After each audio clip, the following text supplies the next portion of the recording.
A Chinese ambassador calls for cooperation with the U.S., while a U.S. spokesperson challenges Beijing to follow through, outlining 3 steps for the regime to take. Chinese authorities have begun celebrating the so-called victory against the epidemic, but residents inside Wuhan tell a different story. A rush to produce face masks in China. Where are they being made, and how is the quality of these masks? Video conferencing software Zoom is facing a lawsuit for misleading shareholders on its privacy and encryption standards. President Trump questions whether the U.S. should continue funding the World Health Organization after the way it handled the virus pandemic. Welcome to China in Focus. I'm Tiffany Meyer. The Chinese ambassador to the U.S. is calling for the U.S. and China to work together instead of blaming each other. This after the regime blaming the U.S. for bringing the virus to China, a claim they have since retracted. On April 7th, the U.S. State Department told Beijing to put its words into action. And 1. Share virus data. 2. Let international teams investigate how the outbreak began in China. And 3. Allow Chinese citizens freedom of speech. She added, true cooperation requires transparency and real actions, not just rhetoric. And Wuhan lifted the lockdown on April 8th. Radio Free Asia is reporting that authorities are trying to create the illusion of victory against the epidemic by kicking virus patients out of hospitals before they have recovered. It tells the story of a 69-year-old resident who was discharged from a hospital after doctors said he tested negative and had healed. But his daughter says he still had a lung infection and fever. Doctors still had to keep his trachea open for treatment and provide other critical care. Recovered patients usually go to a hotel to self-quarantine for 14 days. But this man was so sick he was transferred to another smaller health center. This center did not have the resources to care for the man and soon declared he would die soon. But the first hospital still refused to admit him again. After his daughter went public about the issue online, the hospital decided to admit him again. His wife told Radio Free Asia that she is upset Wuhan did not warn the public about human-to-human transmission in time. A number of media in China have begun celebrating the so-called victory against the epidemic. They show beautiful river beaches, reopened restaurants, and people filling the streets. But any online comments about the death toll or who should be held accountable in Wuhan are still being promptly deleted. We previously reported that authorities in Guangdong province said new cases there were related to the African community. A source in China has sent us video showing an African person being forced to take the CCP virus test. Is it just a test, nothing more involved, right? Just a test. Just a test? Yes. Okay. The title of the video is, Why Are Only Africans Being Forced to Take COVID-19 Tests in China?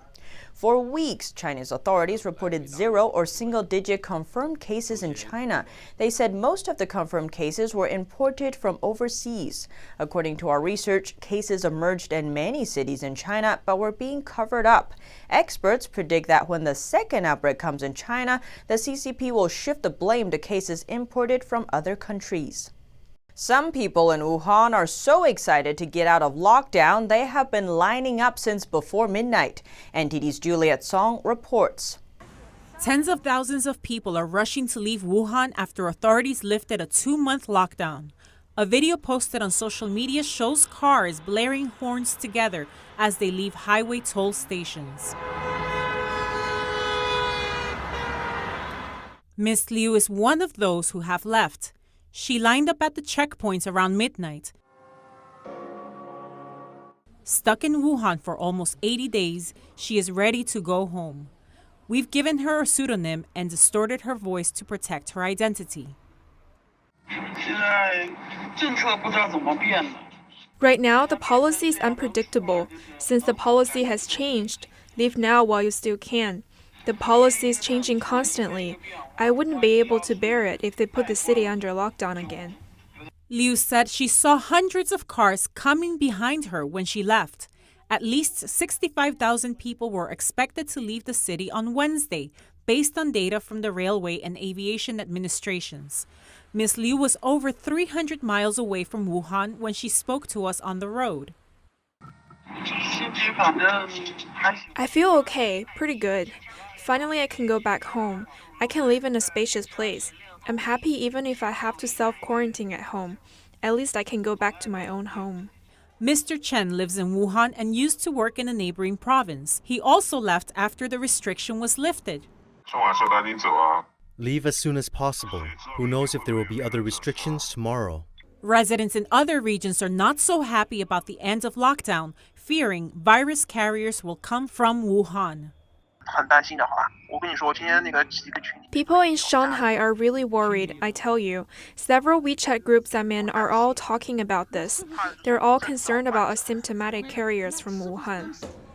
Wuhan's Tianhe airport has resumed its operations, but authorities say flights between Hubei and Beijing are still suspended due to, quote, necessary virus outbreak prevention and control efforts. Reporting by Xiahua Gu and Juliet Song, NTD News. But many Wuhan residents are still afraid as asymptomatic cases keep rising. NTD Xiwen Rong has the story. While Chinese state media shows a celebration of Wuhan's borders reopening after 2 months of lockdown, some areas are still restricted. A netizen posted a video saying on April 8th, the Hanhua community in Wuhan was sealed shut again and people were not allowed to leave. There are new suspected cases of infection. On the same day, videos circulated showing an unconscious person lying on the ground on a street in Wuhan. Police and people in full protective suits look on. Official reports show that some communities in Wuhan have asymptomatic carriers, but the Chinese regime isn't counting them as confirmed cases. On April 6th, state-run media Xinhua quoted the Hubei provincial government, saying that in Wuhan, 70 residential areas lost their virus-free designation after authorities detected asymptomatic carriers living there. A Wuhan resident told us lifting quarantine doesn't change people's freedom much. It mostly affects citizens working outside Wuhan. For a resident to leave their homes to work, they need a special certificate from their company to let them leave and return into the residential area. Another certificate is needed to go buy groceries, and they can only stay out for a maximum of 2 hours. They say these restrictions will last till the end of April. As more and more asymptomatic carriers are detected, some China analysts worry that a larger outbreak may be unavoidable, especially since the epicenter has opened its borders and Wuhan authorities are encouraging people to go back to work. Reporting by Xiwen Rong, NTD News. There's a rush to make face masks in China, but where are they being made and what's the quality like? The world is scrambling for medical supplies, including face masks. As the world's factory, Chinese factories are flooded with orders. But while demand is high, residents say the quality is low. I don't dare to use these masks made nowadays. From what I know, many small businesses now started making face masks. They just got some equipment in small factories and can now produce 50 to 60,000 per day. According to a business data company in China, nearly 5,500 new companies registered to produce face masks between late January and mid-March. But one mask exporter says many manufacturers just switch from making clothing or electronics and they lack certification. He estimates that 60% don't have sterile environments. One factory he went to was full of dust and workers weren't wearing masks or gloves. Mr. Chiang told us it's the same where he works. It's impossible for the production environment to be clean and sterile. Since the end of March, Chinese customs seized over 11 million pieces of faulty medical supplies. The majority were face masks. According to AFP, almost 4 billion masks have been exported since March 1st. But the quality is questionable. The Netherlands recalled 600,000 masks imported from China. Some didn't protect the face and some had bad filters. Millions of masks sent to Austria at the end of March were also faulty. Until recently, the U.S. did not accept Chinese-made high-protection KN95 masks. But given the domestic shortages, they can now be imported. The Chinese Communist Party said it is investigating the outspoken Chinese property tycoon. Ren Ziqiang had been missing since March after criticizing Communist leader Xi Jinping and the party for mishandling the virus outbreak. This is the first message from Chinese officials since Ren Ziqiang went missing in mid-March. The outspoken Chinese millionaire was charged with seriously violating the law and Communist Party regulations, but the specifics of the allegation are not clear. The investigation comes after Ren wrote an article in February criticizing the Communist Party for allowing the virus to spread and then censoring the public. He compared the CCP's leader to a power-hungry clown and wrote that the root cause of the problem is a ruling party that is not supervised by the people and goes unchecked by the law. The system serves only the leader's power and his core interest. The article circulated on Chinese social media sites. Ren is a longtime Communist Party member, a retired chairman of a state-owned property company, and the son of a high-ranking communist official. He is also known online for his outspoken criticism of the authorities. His nickname is Big Cannon Ren. Critics say Ren's case reflects growing discontent within the Communist Party itself and in China as a whole. Penny Zhou, NTD News. President Trump considering cutting off funding to the World Health Organization. He criticizes it for not warning the world about the crisis as soon as it should have. The organization's director has responded. President Trump announced Tuesday an investigation into the World Health Organization, WHO, for its part in delaying the international community's response to the pandemic. He is considering putting a hold on funding while the investigation takes place. They missed the call. They could have called it months earlier. They would have known. And they should have known. And they probably did know. So we'll be looking into that very carefully. The director of the WHO, who was a member of the terrorist group Tigray People's Liberation Front in Ethiopia, responded to the president, telling him not to politicize the virus. And if you want to have many more body bags, then you do it. If you don't want many more body bags, then you refrain from politicizing it. Journalist Alex Newman at Liberty Sentinel Media, who has written op-eds for the Epoch Times, agrees with the president's decision and says the WHO director's response has a dangerous attitude. It almost strikes me as a threat. You don't give us what we want and more people will die. That's kind of, like terrorist-style negotiations. I, for one, don't think the World Health Organization has contributed at all to the saving of lives. In fact, I think it's done quite the opposite. Newman says Dr. Tedros' attacks on President Trump for shutting down flights from China could have cost lives. He also believes the WHO has been acting as a mouthpiece for the Chinese regime. And in the UK, anger is growing over the Chinese regime and its attempts to cover up the new virus. Politicians warning that disinformation is costing lives. Our UK correspondent Jane Werrell has more. The Chinese Communist Party failed to disclose vital information about the initial coronavirus outbreak and has breached international law, according to findings in a new report that says the Chinese regime should be sued. We have to continue to apply pressure on the Chinese authorities to share all and every bit of information that they possess for the greater good of humanity. And if they show any unwillingness to do that, we need to make certain that they're held accountable.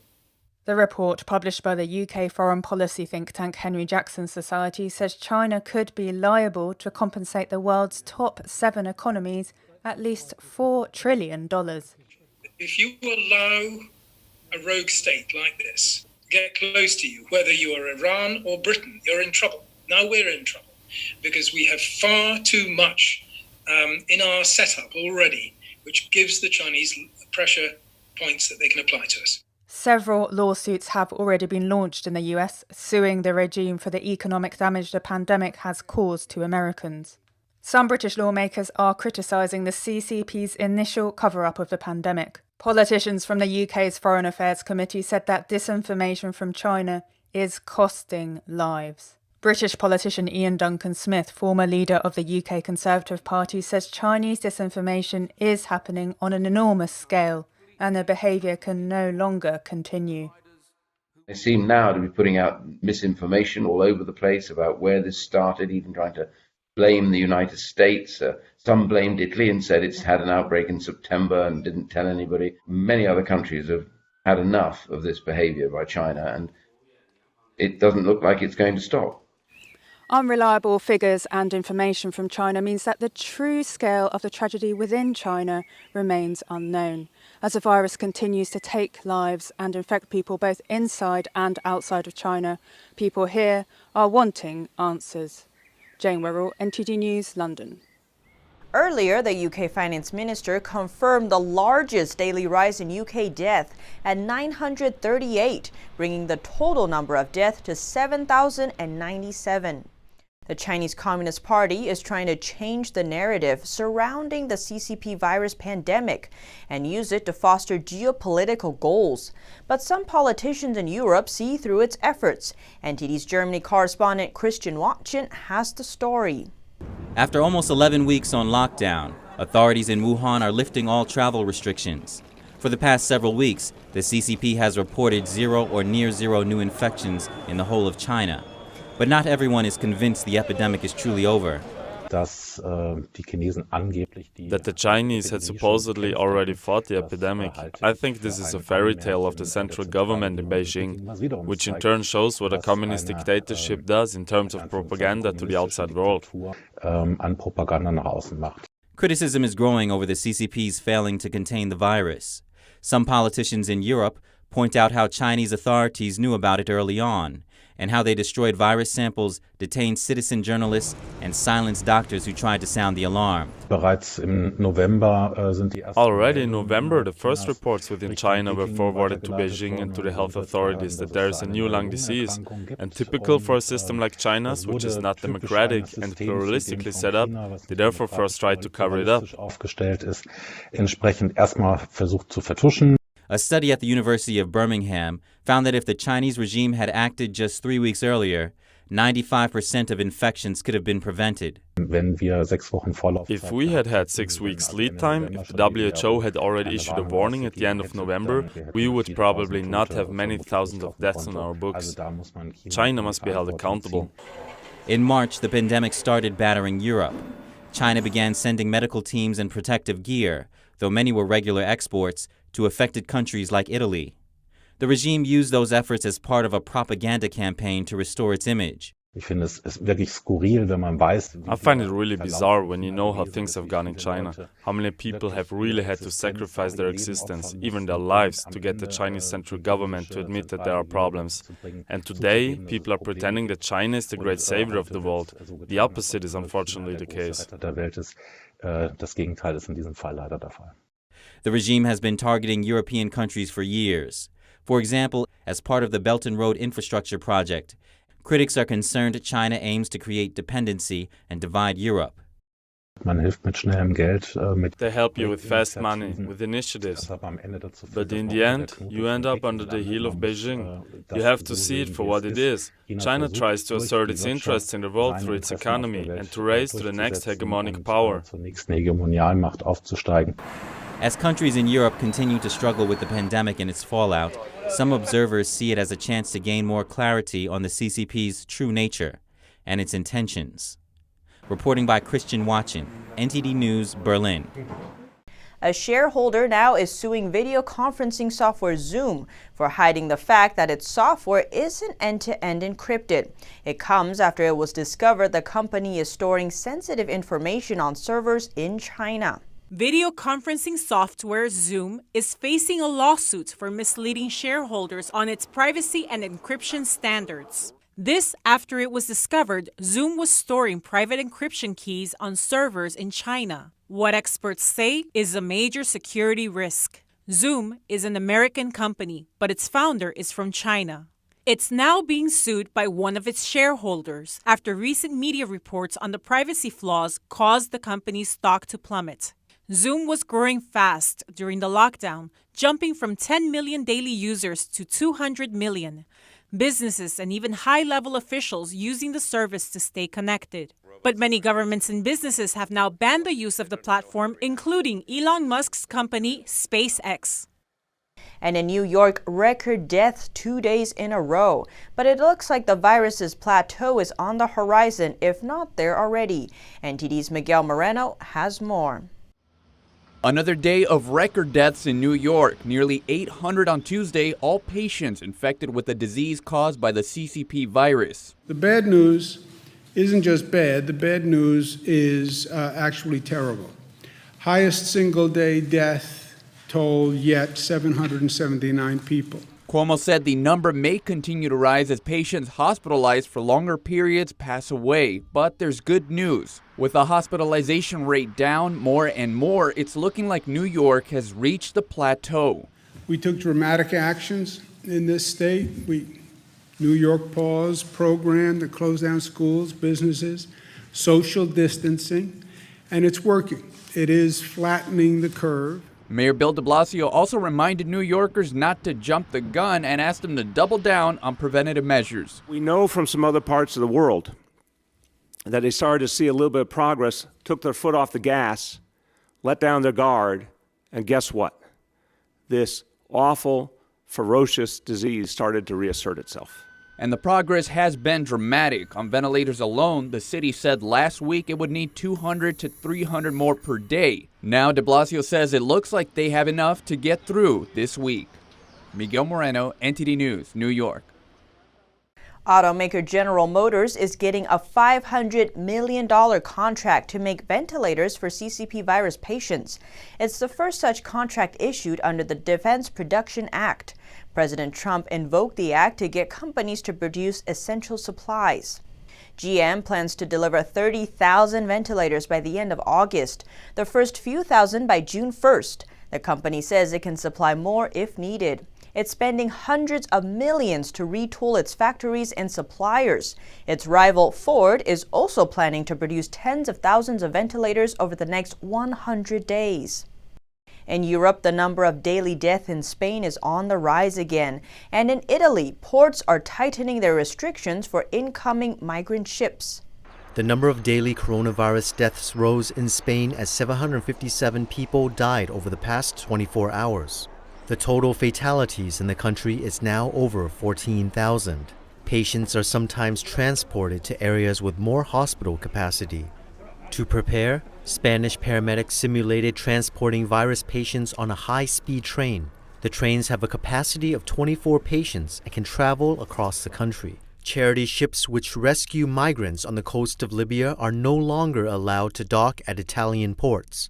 This is because the ports aren't considered safe during the epidemic. The new measure has support from across the political spectrum, with staunch migration advocates also signing on. What might look like medieval Europe is actually Vienna under lockdown. Horse-drawn carriages delivering meals. The carriage owners usually survive off tourists, but since hotel stays are banned right now, business is slow. So some drivers are using their free time to deliver the 200 to 300 free meals prepared by a local hotel. The meals mostly go to the elderly and most vulnerable.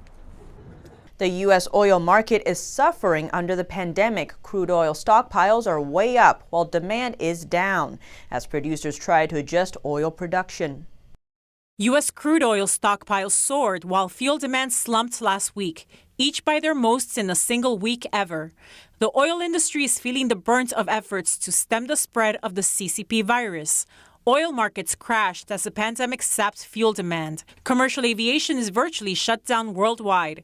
Gasoline demand plummeted as people stay at home and businesses remain shuttered.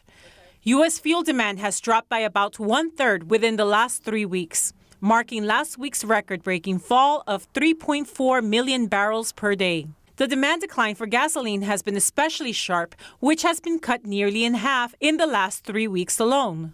The weekly figures on refining activity and oil production show the industry making painful adjustments to throttle back activities. Worldwide demand is expected to drop by roughly 30%. U.S. refiners are now operating at just over 75% capacity, the lowest rate since September 2008. Production was cut by 600,000 barrels per day. Self-isolation can be a tough adjustment. Whether you are trying to support loved ones who are alone or you are made to isolate yourself, here are some simple approaches to help ease the emotional burden. Avoiding contact with others for prolonged time is a new situation we're facing in society, and it hasn't been an easy adjustment. It's a really big change. It's so different than what I'm used to. Social distancing for me has been really hard because I miss my friends from school and I want to see them again. Clinical psychologist Dr. Gardere explains it may evoke feelings of anxiety, depression, or other unpleasant emotions. Those of us who are at home and have to stay at home, it's easy to lose a sense of self because we're completely thrown off of our routines.